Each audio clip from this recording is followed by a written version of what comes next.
Good Sunday night to you. I am Thabo Mdluli, and thank you for joining us tonight. President Cyril Ramaphosa is set to give closing remarks at the weekend's NEC meeting, which of course took place over the last 3 days. For more on that, I'm joined now by political analyst Sanusha, Naidu, and Professor Tinyiko, Maluleke. And you can be a part of the conversation as well. Give us your thoughts tonight on Twitter at Newsroom405. WhatsApp your questions and your comments to 072-110-5584. And good evening to you both, and thank you very much for your time tonight. Good evening, Thabo and Prof. Evening, Thabo. Thanks for having us. Prof, I'll start with you. I mean, they call it an ordinary NEC meeting, and they want to insist to say, no, it's just an ordinary meeting. We meet and discuss these things. Nothing really serious. But we do know that there are some crucial issues that will emanate from this ordinary sitting. Yes, Thabo, you're starting with me, right? Yes. Yeah, look, I mean, technically speaking, it is an ordinary meeting in the strict sense of there are distinctions between special meetings and ordinary meetings. But we know that these are extraordinary times in the country and in the party. They are extraordinary times because I don't think we have gone through a period where you have, on the one hand, a former president who is refusing to appear before a commission of inquiry that is set up, and on the other hand, the ruling party's general secretary who is facing charges, and by that reason is supposed to step aside. And if you want to add to the mix the whole inquiry that's going on in Parliament around the public protector. So it's an extraordinary time, and so you can't have ordinary meetings given all these kinds of groundbreaking issues that are happening. What do you think would have been the tone of this NEC meeting, considering the events that happened to build up to it? I mean, you've got, for example, the article by Joel Nechitenze, which, of course, was quite scathing towards the office of the Secretary General and those who are calling themselves RET forces. And you've got these reports. I mean, we were not in the meeting, but it is reported that when the top six met, there was a heated conversation that happened between the President and the Secretary General around the SG stepping aside to the point where the Deputy President had to intervene. But generally also looking at the issues that you are raising and the voices, the individual factional voices that are coming out from within the same party, what is likely to have been the tone of this meeting? Well, it's difficult to speculate, but I think if the reports that you yourself have referred to, I mean, I saw at least 2, if not 3 reports in the Sunday papers and elsewhere online that seemed to indicate that the tensions were very high and that there were heated discussions and differences within the NEC. I don't know how much weight to attach to those reports because they have not been confirmed by the ANC itself until the ANC speaks. But for them to be so many and to seem to corroborate one another, there must be some element of truth that the Ace Mahashule RET forces versus the rest is quite divisive in the NEC at the moment, including the Mkhwebane issue, obviously. Sanusha, what is your feeling around, firstly, the tone of this NEC meeting and what could possibly be coming out, but the factional conduct of the individual campaigns within the one organization? Yeah, I mean, I have to agree with Prof that the reports that have come out ahead of this NEC meeting and also during this NEC meeting suggest that there is a very belligerent environment within the party and within this meeting of the NEC. I think that we can see and gauge from previous discussions, but also from just, when the SG takes a platform and a public space, or the reaction for outside of the Constitutional Court hearing regarding the former president. I think you can take that as a starting point to say that it's not an environment that comes across as there was unity or there was consensus. It's belligerent, it's confrontational, it's actually kind of caught in those factional battle lines and within those different so-called organizational fault lines and factionalism that exists both at the organizational level, the competing kind of organizational factions that have emerged within the party, but also the individuals. And I think to a large extent, we are entering that point where it's not business as usual for the party. I think for a long while, it hasn't been business as usual for the party. And so what we defined as an ordinary meeting is always going to be an extraordinary meeting because we are in unprecedented times for both the party and state.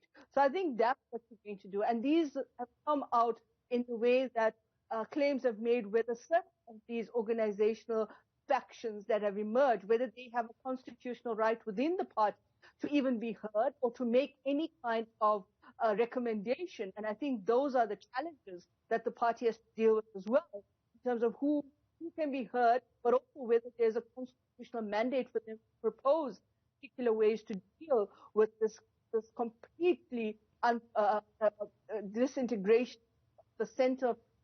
And I think to a large extent, we can't ignore more having incredible implications for the body politic of the state and the governance of the state.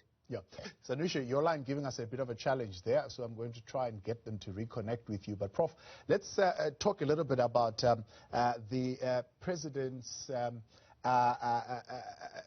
suggested move here of a cabinet reshuffle. Do you think this is the type of a president that has the appetite to use cabinet reshuffles to put pressure on his political opponents so that he gets his way, considering his standing inside that organization at the moment?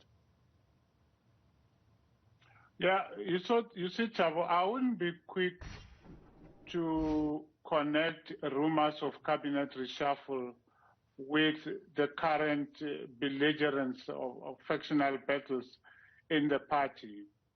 I would want to keep the two items separate, at least conceptually, and I would be glad to be wrong in doing that. But I think it's important that we separate those issues. I mean, the president has the power to reshuffle and has the power to appoint people in different portfolios. This particular president has not shown a great deal of appetite for that. He has not overdone the reshuffle thing until now. And we know that reshuffling in the ANC is one that must be done in consultation with the party. And so perhaps that's why he hasn't done, any reshuffle of significance, even when, at the moment it looks like he has to reshuffle, because at least one member of cabinet has died, and there needs to be a replacement there. So I would see him reshuffling because he has to, and I would want to keep the reshuffling apart from the factional battles, which are very, very real indeed, and they are ongoing as we speak. Yeah. Sanusha, I hope we've got you on a better line. Talk to me then about the party's ability to control the individual factional campaigns that have been going on. It seems that, I mean, if, again, reports are anything to go by, the former president, Thabo Mbeki, has weighed in, for example, on the weakening of the SG's office because it has allowed a particular faction to operate from there and run particular campaigns. I'm not sure if they can do that, Thabo, because these have become wildfires in the party. And I think to a large extent, what is happening is that the control in terms of trying to manage these different individual factions and others hasn't really worked out for the party. It hasn't worked out for the top six, because the top six itself is fragmented. All right, Sanusha, right, we're going to leave it there. Let's take a break and come back with you in a moment. Political analyst Sanusha Naidu and Professor Tinyiko Maluleke with us here on the Newsfeed Late Night. Do stay with us. We'll get your thoughts as well on Twitter at Newsroom405. Send us your comments on WhatsApp at 072 110 5584. We're back in a minute. back with you now on the news feed late night, and our conversation continues as we await the president of the ANC, Cyril Ramaphosa, to give closing remarks or a closing address to an NEC meeting that was taking place this weekend. By all indication, that's still going to happen, but of course, it will depend on what the outcome is. Finally, we'll let you know if that address will take place or not. But looking ahead to what could have possibly come out of it, with us tonight is political analysts Sanusha Naidu and Professor Tinyiko Maluleke. Sanusha, so let's talk then about again, reports, because that's all we are really relying on at this particular point, because there's not much that has come out from the party itself around this meeting. But there are reports of a possible pressure being exerted on the president by certain individuals in capital, so to speak. But then this noise has come out to say the direction of the ANC is now being once again influenced by white monopoly capital and the media. It's not the first time that we're hearing this kind of narrative.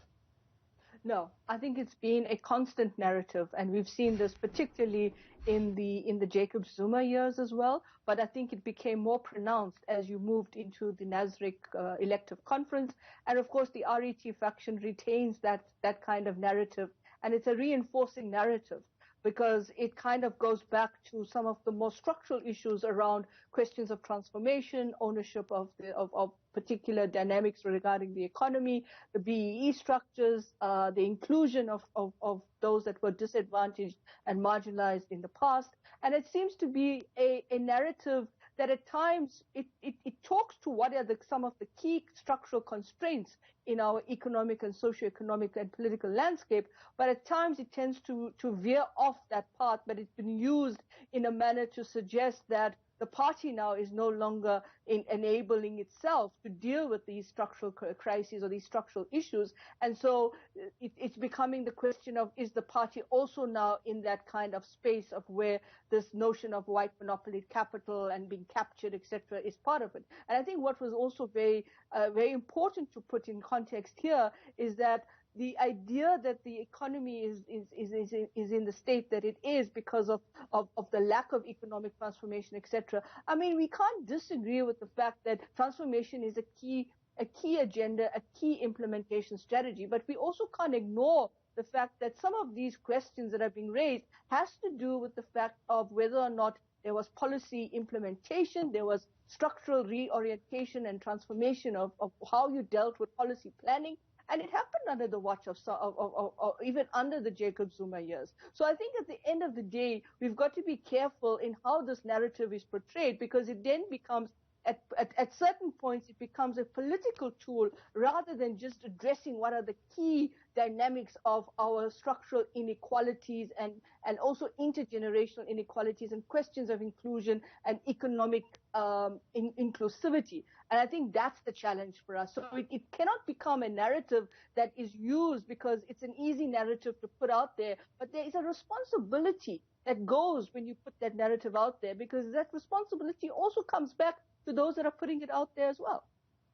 Professor Maluleke, the idea that we are seeing now, maybe it's not an idea, but the reality that we're seeing now of the past faces, which are familiar to us when you talk of the Save South Africa campaign and those who were overtly opposed to the administration of the former president Jacob Zuma, particularly towards his latter time in office.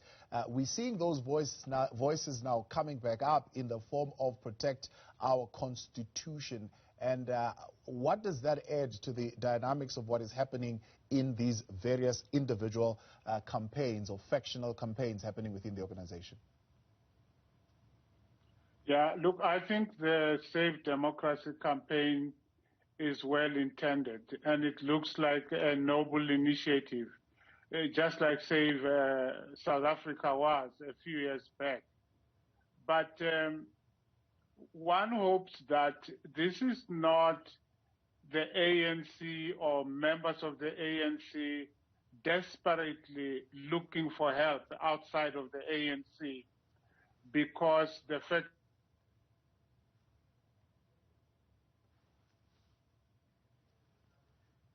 All right, we seem to have a challenge there with Professor Tinyiko Maluleke's line as he is weighing in on the Save Our Democracy voices that are beginning to emerge in society today and what that has in terms of the implications in the ongoing battles in the party. Sanusha, hopefully we can get a response from you on that one. Let's talk to us about what the rise of the Save Our Democracy campaign does to the ongoing battles within the organization.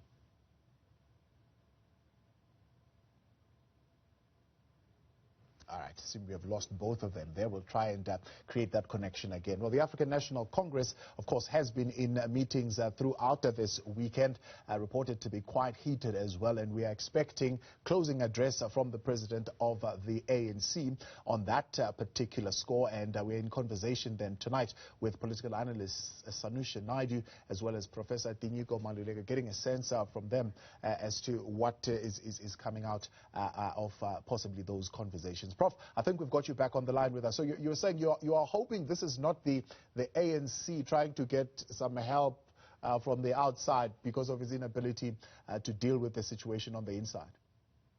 Yes, certainly. I think that levels of frustrations are rising among South Africans. They want the ANC to do its job and stop nursing its wounds all the time. And the Save the Constitution, Save Democracy campaigns are good insofar as they are going to help push the ANC in that direction.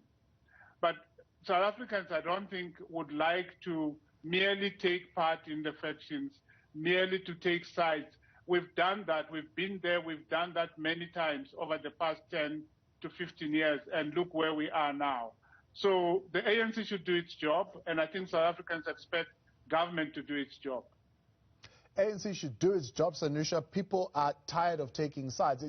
I mean, how do you see the dynamic of Save Our Democracy playing out in the individual campaigns? Yeah, I mean, I think the Save the Democracy and even Defend Our Democracy, both are very important initiatives because we are a constitutional democracy and it's about respecting that very, very important document that governs our political landscape.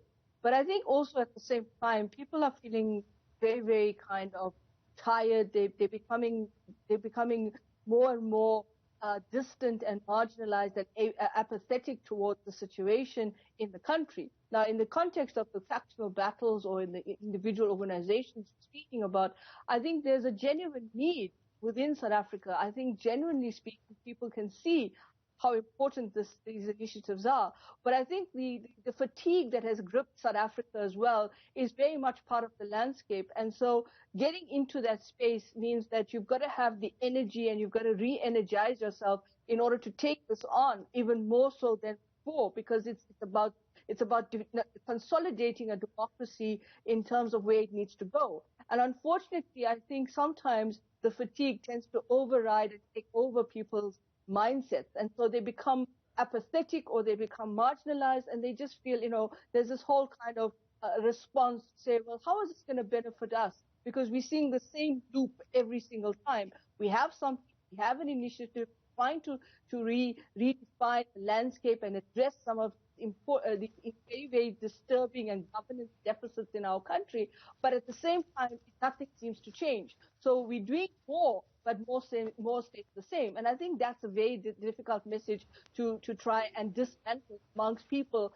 on the ground. And I think the local government election is going to be an important indicator, if not benchmark, of that kind of fatigue that we are seeing in the country. And the individual organizations coming together is important, but it also has to build that momentum from the grassroots up. And I think more and more people are feeling kind of distant from the democracy because they are fighting for their livelihoods and lives. They are basically fighting for their socio-economic rights and their political rights and their human rights and their right to dignity. All right, let's take some of the WhatsApp messages coming through. This one from Sianda Mhlongo saying, step aside is only for ACE. Many people have been charged. We also want to hear about protection fee Edward Sodi paid to ANC and funding of the NDZ and the CR17 campaign. Professor Maluleke, is this a party that is still interested in, firstly, going ahead with this step aside resolution? And is that something that the party desires to do? Well, you know, if a party goes to national conference and takes a resolution to that effect, you assume that the party took this resolution voluntarily, that they applied their minds to it, and that no one was putting a gun on the head of the party, as it were, to take a decision such as this. This is not an imposed decision. It doesn't come from white monopoly capital. It doesn't come from outside of the ANC. It is the ANC that took that decision, and even told us that there's going to be a heightened role for its integrity commission, which we haven't really seen happen. And the time it has taken the party just to work out the regulations for implementing the decision tells you that the party may desire, you know, for things to go in this direction, but perhaps there is a lack of will and a lack of unity of purpose as far as the need to demonstrate ethical leadership is concerned, because that's what it's all about. Yep. The step-aside resolution. Where is that That's how I have understood. Where is that lack of will emanating from? Because others would have said, well, the push for this resolution to be implemented could have possibly been weakened by the fact that there are now those who are in the CR17 campaign, so to speak, who are now implicated in all sorts of other maladministration and corruption, and therefore there is no longer that political will as much as it was previously to push this resolution through. Well, Thabo, I think part of the problem is that when resolutions like these are taken, everybody assumes that they are not going to apply to them. They are going to apply to someone else, especially those in leadership. There is a kind of, you know, a sense in which, you know, people in leadership did not think that this resolution is about them or should apply to them. And if it doesn't apply to the highest placed member of the party, from president downwards, we will not believe that the ANC is serious simply because ordinary members are being slapped with all manner of step-aside rules. If you can't do it to the most powerful, the most senior in the party, then you lack will to see through that which you decided on your own. Sanusha, I mean, let's get your views as we wrap up the conversation on the step-aside resolution, which many are saying, well, it's a rule that has been set to just really get Magashule to step aside, because it similarly doesn't apply to, for example, the president, who's also been mentioned at the Commission of Inquiry. Yeah, indeed, Thabo. And as Prof said, you know, if you're going to put this rule out there, then you've got to also basically abide by the rule. And I think that's the challenge.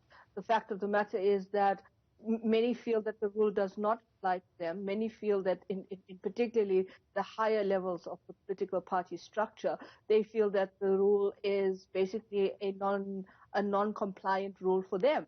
And so the idea of compliance is not just about whether or not you're going to do the right thing, but it's about somebody else needs to take the fall for me, and they let them step aside and let them sacrifice whatever they need to sacrifice and get through and deal with the punitive actions and other commissions of inquiry, but not me, because I'm bigger than all of that. And I think that's the challenge. The challenge is whether or not the people that who hold bigger political office in the party are willing to actually say, well, I'll step up and I'll do that. And unfortunately, the Integrity Commission is not being seen in that way. So it's okay to have these rules. It's fantastic. I think theoretically they make perfect sense in terms of creating the optics of accountability and measuring and monitoring and doing the right thing. But when it comes to the actual implementation and practical practice of the rule, then we start seeing the fact that some are more equal than others in the party, and some actually don't even have to apply the rules to themselves. Sanusha, Naidu, I appreciate your time, and Professor Tinyiko, Maluleke, thank you very much for joining us tonight on that conversation as we look ahead here on the news feed late night.